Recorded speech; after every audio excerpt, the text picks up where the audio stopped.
Marathon organisers, what are you doing, man? Oh, it's so disappointing. Yes, welcome everybody. My name's Donato and your host for today, where I'll be talking about GPS and marathon courses being too long, too short, and yet again a story has just come out of a recent marathon where the course was, too long. Yes, folks, it's happened again, and it seems to be a recurring theme, but I'm just going to give a bit of background about GPS watches. I don't know if you know the details of this, and again, GPS watch, a lot of people are reliant on these, and I've been on courses where literally thousands of people have complained about marathon majors being too long. In particular, Chicago Marathon, which is a marathon major. So I'm going to go through the whys and wherefores of why most of the times this is correct, but some of the times it is way off. Yes, let's crack on. Bit of detail, and then I'll talk about a recent course that is just not, it was too long, which is quite sad. GPS watches, yes, we live by them, we swear by them and all that type of jazz, but there's three key reasons why a GPS will never be 100% accurate. It'll be close most of the time, but will never be 100% accurate. The first reason is you've got a diddly little thing moving up and down around, and it's trying to connect to a satellite thousands of miles away and then bounce back and give you a perfect reading. Ain't gonna happen, yeah? Can't be 100% correct. Never will be. It'll be close to within 10, 20 meters maybe, but to be absolutely accurate, it can never be that. I'd love to hear from you in the comments below if you're an engineer or satellite navigation engineer. If you think that statement is wrong, I've taken that from professional coaches who work with elite athletes who tell them not to watch their watches. Yeah, makes sense. Number two, it can be impacted by water. Yes, so if you're running by water, canals, rivers, the sea, again, it won't be 100% accurate. Another factor is trees. Did I say three? It's actually four, yeah. Trees can get in the way, cause the issue.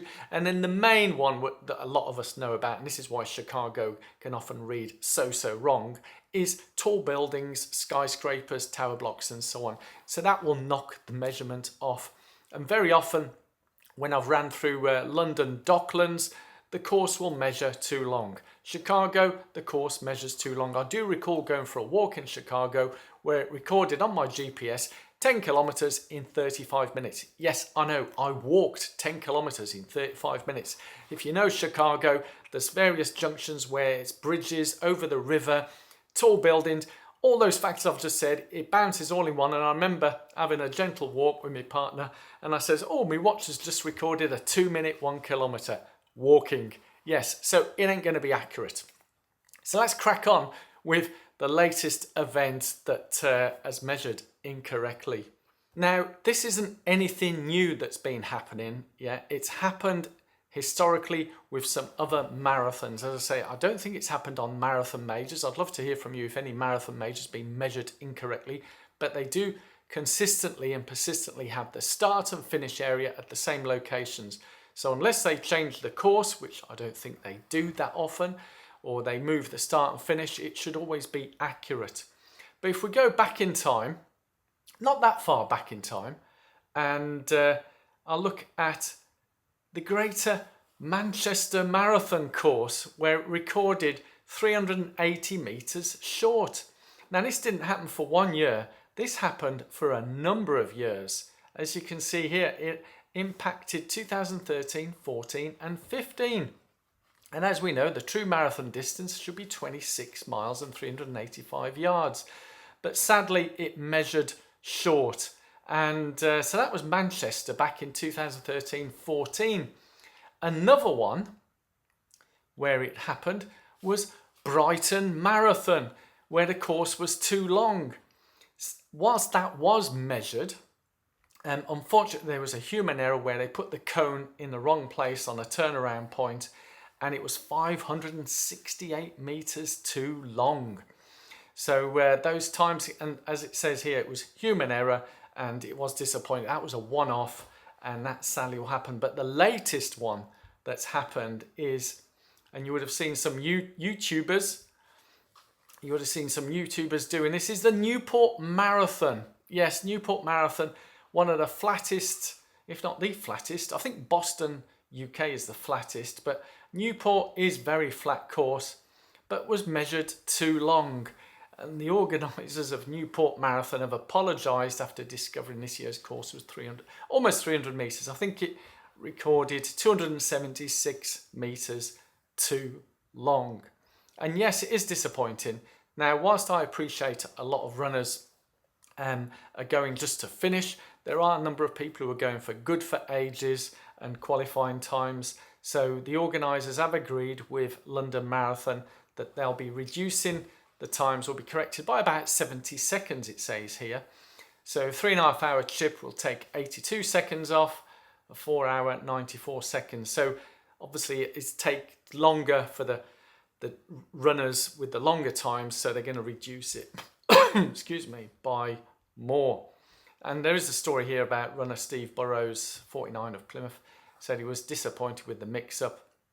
And yes, our watches can record a lot over.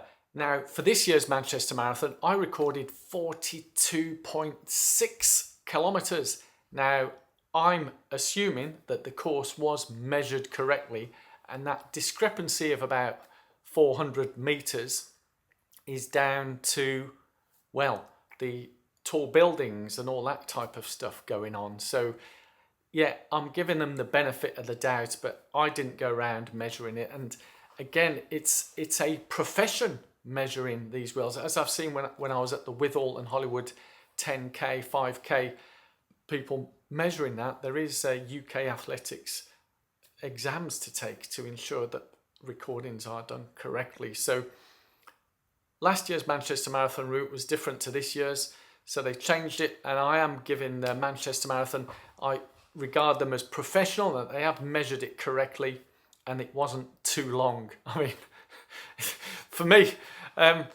yeah, if it denied me my sub-3 marathon, I don't know, 400 metres, I don't think it would take me longer than 2 minutes to run 400 metres. I think it'd be a minute or whatever. So I still don't think it would have gone sub-3, even if the course was 400 metres too long. But I'd love to hear your views on that in the comments below.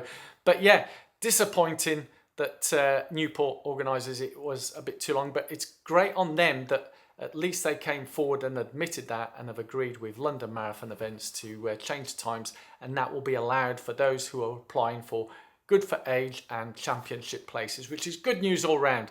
Disappointing in getting the official time, but good that it's being acknowledged for that. So I'd love to hear from you in the comments below. Were you impacted by this in some way? Does it really matter to you? So yes, let's crack on and enjoy our running, and hopefully going forward, organisers, you know, if you're going to move the start and finish, and I'd love to hear from those who maybe helped measure it, organise it, but if we're moving the start and finish, you know, even by 10, 20 metres, you would hope that whilst the roads ain't going to move or junctions ain't going to move out in those country lanes around Newport in South Wales, that the start and finish would be measured correctly. So I've been to so many events now and people do move the start and finish, but they always re-measure the route and make sure it's accurately measured. So that's it from me. I just wanted to put this out there, see what you think, get your viewpoints back, and as I say, enjoy the running and stay Boston.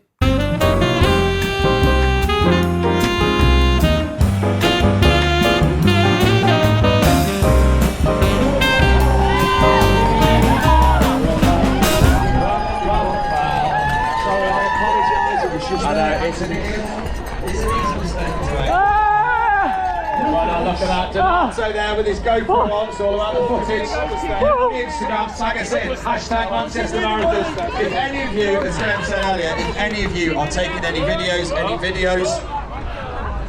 oh yeah, make sure you get it on the Instagram, hashtag Manchester Marathon. So just having a little moment of reflection.